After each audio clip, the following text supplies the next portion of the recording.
Hey, Daily Dose. My name is Emma Moss. I'm the associate pastor at Thrive Youth, which is the high school ministry at the San Marcos Escondido campus. There's this question that I think we all at one point or another have tried to ask ourselves, which is this: how do we prioritize time with God? It's really hard, right? We try to look at our schedules. Where can I fit God into my schedule? I have a full-time job. I maybe lead a life group. Maybe I have kids that depend on me every single day, day in, day out. How do I prioritize time with God? How do I keep Him at the center? It's a hard thing to do, but it's really, really important, and it's integral to our well-being and our soul. You see, there was a couple seasons back that I was working more than I ever have. I was starting to become depleted. I was realizing I'm kind of anxious.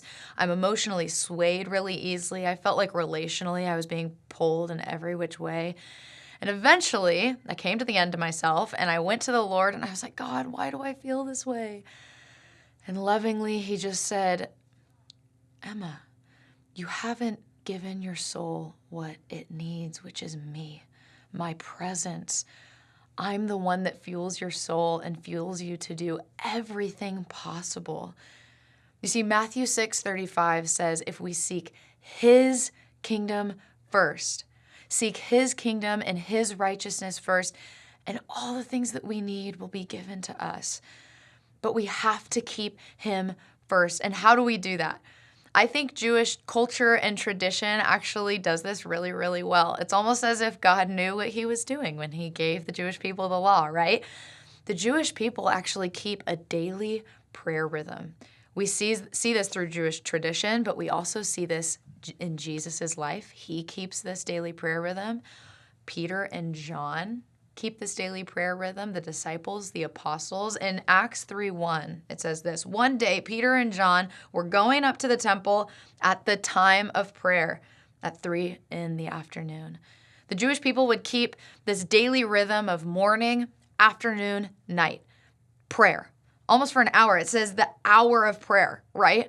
So in the morning, they would have time with the Lord. In the afternoon, they would have time with the Lord. And in the evening, they would have time with the Lord. And it was something that they did every single day. That was the anchor of their life, the foundation of everything that they did. You see, I think the question shouldn't be, where do I fit God into my schedule? Because if that's the question, is He really the Lord of our life?